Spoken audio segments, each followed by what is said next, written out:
안녕하세요. 요즘 다가구 주택 경매 물건으로 많이 나오죠. 13억 감정가였는데 6억까지 유찰돼서 1억이면 뭐 건물주 될 수 있다 뭐 이런 식으로 얘기를 하는데, 전세 세팅 뭐 이런 거 없다고 말씀드렸죠. 다가구 주택에 전세를 놓는 거, 전부 전세를 놓는 거는 대놓고 날리겠다는 얘기예요. 월세 수요가 없을 수도 있고, 그 지역이 뭐 여러 가지 복합적인 문제들은 있습니다. 다가구 주택 같은 거를 하나 가지고 임대업을 하고 싶어 하시는 분들 많잖아요. 그래서 이 구도심에 원룸 건축을 할 때 어떻게 하는지 그 부분 한번 말씀드려 볼게요. 우선 알고 있으셔야 될 게, 건축법상 단독주택에는 일반 우리가 아는 단독주택과 이 다중주택, 다가구주택, 공간이라는 게 있습니다. 얘는 필요 없으니까 놔두고, 이 다중주택과 다가구주택으로 주로 원룸을 건축하죠. 다가구주택은 주차 규정이 세대당 한 대예요. 그럼 더 많은 토지가 필요하겠죠. 건축을 할 수 있는 토지가 더 필요하고, 이 다중주택은 주차 규정이 다르게 완화되어 있습니다. 그래서 이 구도심에서 작은 토지를 가지고 원룸을 건축하기에는 다가구 주택보다는 다중주택을 선호하기 마련입니다. 법상으로는 연면적 660제곱미터의 3층 이하 동일해요. 다가구도 욕실은 가능한데 이 부분이 틀립니다. 이 다중주택은 싱크대, 취사 시설이 설치가 불가해요. 이 인천시 기준으로 말씀드리면, 이 일반 주거지역 주로 1종이나 2종에서 다중주택이나 다가구 주택을 건축하게 되는데, 용적률의 차이가 조금 있습니다. 1종은 200%고 2종은 250%까지예요. 그래서 우리가 흔히 아는 다세대, 이 빌라를 건축할 때는 2종 일반 주거지역에서 건축을 합니다. 1종에서 건축을 하게 되면 빌라의 토지를 확보하고 건축을 했을 때 4개 층 올라갈 때 용적률이 넘어가는 그런 경우가 생겨요.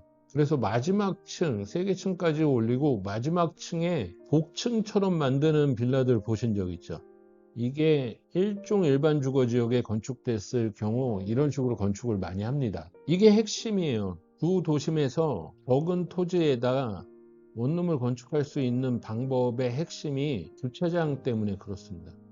다가구 주택은 세대당 한 대, 다중주택은 시설 면적 기준이라고 되어 있는데, 이 시설 면적이라는 게 250제곱미터당 한 대 플러스 100제곱미터 이상이 됐을 때 추가로 한 대, 뭐 이런 식이 될 겁니다. 역세권에 이 다중주택을 건축하려고 하면 빈 땅이 없죠. 그래서 대부분 낡은 단독주택을 다중주택으로 건축합니다. 이 본 물건도 동일한 경우예요. 다중주택으로 건축했을 때 이 주차장이 완화된다고 말씀드렸죠. 그리고 굳이 이 비싼 2종 일반 주거지역에 건축을 하실 필요가 없죠. 어차피 3개 층까지밖에 못 올려요. 그러니까 2종 일반 주거지역 간다고 해도 4개 층을 올릴 게 아니니까 굳이 여기 건축할 이유가 없습니다. 건폐율은 60%로 똑같고 용적률이 250%로 올라간다고 해도 우리가 이 용적률을 다 활용할 수가 없어요. 일조권에 영향을 받지 않습니다. 3개 층까지밖에 안 하니까. 역세권이라는 이점이 있죠. 그래서 임대 수익이 생각보다 많이 나와요. 일조권에 영향을 받지 않는 건, 이 9m까지는 북적도로 인접 대지 경계선으로부터 일조권에 영향을 받지 않아요. 보통 한 개 층을 3m라고 했을 때 3개 층까지밖에 못 올리죠. 그럼 여기는 일조권에 영향을 받지 않는 거예요. 이쪽이 북쪽이라고 했을 때 우리가 일조권에 영향을 받으려면 이 한 개 층을 더 올려야 됩니다. 이 위에다. 이걸 또 3m라고 가정을 하면 12m잖아요. 여기서 뭐 뛰는 기준이 있는데 이거 그냥 단순하게 생각하셔서 이 높이의 반 6m를 일조권에 영향을 받으니까 뒤로 물러나서 지어야 됩니다. 그럼 한 반절이 날아가 버리죠. 이 건물이 그런 경우에요. 이 뒤에 사진 보시면 이 건물이 하나, 둘, 셋, 4개 층으로 되어 있죠. 우리가 방금 보신 것과 같이 다중주택은 3개 층으로 되어 있어야 되는데 한 층이 더 올라가 있단 말이에요. 그럼 이거는 용도가 뭐겠습니까? 이건 다중주택이 아니라는 거예요. 이거는 말씀드리면 근생으로 허가를 받은 겁니다. 뒤쪽이 북쪽인데 이 북쪽 도로에 근생으로 허가를 받았다고 해도 일조권에 영향을 받겠죠. 그래서 이 건물을 보시면은 여기까지는 네모 반듯한데 이 뒤에서는 이만큼이 밀려 있습니다. 이 일조권 영향만큼. 원래는 이런 집이었죠. 37평밖에 안 되는 집입니다. 건폐율 60%를 다 짓는다고 해도 123제곱미터에 60%니까 한 70제곱미터 남짓 되겠죠. 그리고 용적률을 200%를 받는다고 해도 우리가 이걸 다 쓸 수 있는 방법이 없습니다. 이게 건물을 철거했죠. 철거를 진행하고 깨끗하게 밀어놓고 바닥 공사를 하고 본 물건은 지하층을 건축했는데 이 지하층의 임대료와 이 들어갈 때 건축 비용 같은 거를 생각하신다면은 굳이 이 지하층을 건축 안 하는 것도 괜찮습니다. 근데 예를 들어 뭐 서울 쪽에 토지가 땅값이 비싸다 그러면은 지하층을 건축하는 게 훨씬 낫죠. 땅값 대비 건축비 대비 하셔가지고 생각하셔야 될 부분이고 하나 더 말씀드리면 이 지하층으로 건축되어 있는 부분은 이 용적률에 포함이 되지 않습니다. 골조하고 있죠. 아시바 올려놓고 골조하고 골조가 거의 완성된 모습이고요. 이거는 건물이 완공되고 원룸 내부의 모습이고 이건 아까 말씀드렸던 4층 부분 4층에 이 뒤쪽으로 테라스가 있고 일조권 때문에 테라스가 생겼죠. 4층 부분의 모습입니다. 전용 면적으로 약 9평 정도 되니까 상당히 크게 빠졌어요. 이 건축 허가를 받을 때 첨부된 도면이고요. 출입문으로 들어오셔서 좌측에 1호실, 2호실, 그리고 정면으로 사무실이 있습니다. 근생이라고 되어 있는 이건 4층 부분이고 일조권, 계속 말씀드리지만 일조권에 영향을 받아서 이쪽에 옥상이 생겼는데 이 4층이 단독으로 사용할 수 있게 만들어줘서 선호도가 생각보다 높았어요. 이 방의 면적도 그렇게 작지는 않습니다. 뭐 19제곱미터 전용 면적으로 19제곱미터 되니까 한 6평, 5평, 6평 정도 되겠죠. 그리고 이 조그맣게 보이는 게 뭐냐, 이거 보일러실인데 건축 면적이 넓지가 않으니까 보일러실을 외부로 빼놓고 이쪽에서 선이 간다고 해도 공정이 어려운 것도 아니고 계단찬 부분으로 이 보일러실을 빼놓으니까 여자 혼자 사는 집들이 있지 않습니까? 보일러가 고장났을 때 세대 방문을 할 이유도 없고 만족도가 상당히 높아요. 이건 제가 어설프게 스케치업으로 그려본 건데 어설퍼도 모양은 비슷합니다. 이 출입문 앞에 전실이 있고 붙박이 장 겸 신발장 역할도 되는 그거거든요. 뭐 이렇게 돼 있고 내부 공간은 이렇습니다. 그리고 취사 시설은 여기 설치가 되어 있었어요.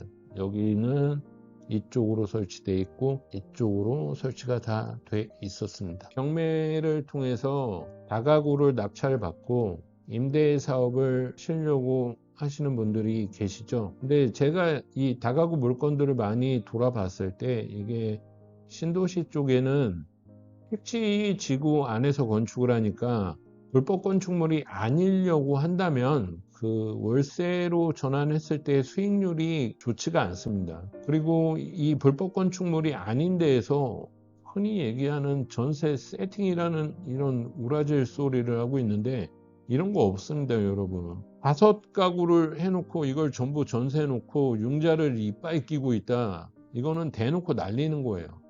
그냥 날리는 겁니다. 전세금 받아먹고 날리려고 하는 거예요. 그러면 구도심에서 나온 물건들은 괜찮았냐?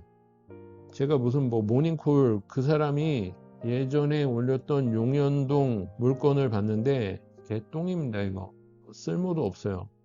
이거를 10억에 받았죠.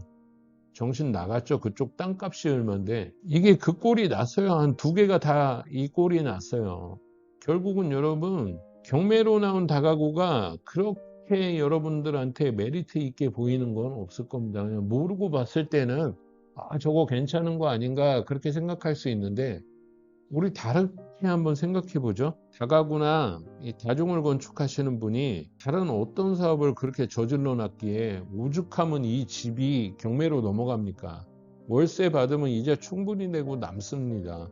근데 이게 경매로 넘어갔다는 거는 뭔가 내부적인 문제가 있는 거예요. 전세로 다 맞춰놓고 난리든지 월세 수익률이 생각보다 좋지가 않든지 이런 경우밖에 없는 겁니다. 만약에 이런 부분에 관심이 있으시다면 어렵게 생각하시고 힘들게 느껴지실 수도 있지만 한번 관심 갖고 차근차근 보는 거예요. 내일 당장 땅 사서 내지는 그 단독주택 낡은 거 경매 낙찰받아서 바로 건축하실 거 아니니까 공부해 보시는 겁니다.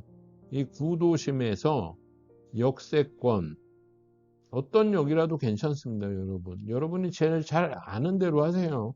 그래야지 수요 파악이라는 게 빠르고 이 금액에 대한 파악이 빠르니까 이 구도심의 역세권에서 한 40평만 남짓해도 아까 그거보다 괜찮은 모양으로 다중주택 건축 가능합니다.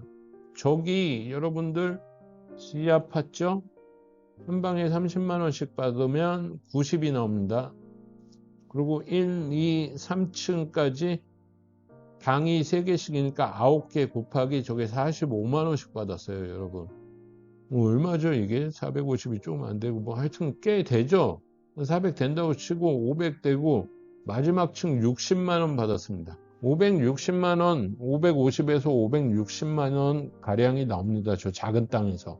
임대 사업을 관심 있고 나중에라도 도전해 보시고 싶은 분들은 이런 거 한 번씩 조금씩 공부해 보시면서 이런 거 지어놓은 데 서울 조금 많아요. 그런 데 가서 한번 보시고 그 보시는 것만 해도 공부니까 그렇게 한번 진행해 보셨으면 합니다. 명절 연휴가 시작되는데 여러분 연휴 잘 보내시고 새해 복 많이 받으시기 바랍니다.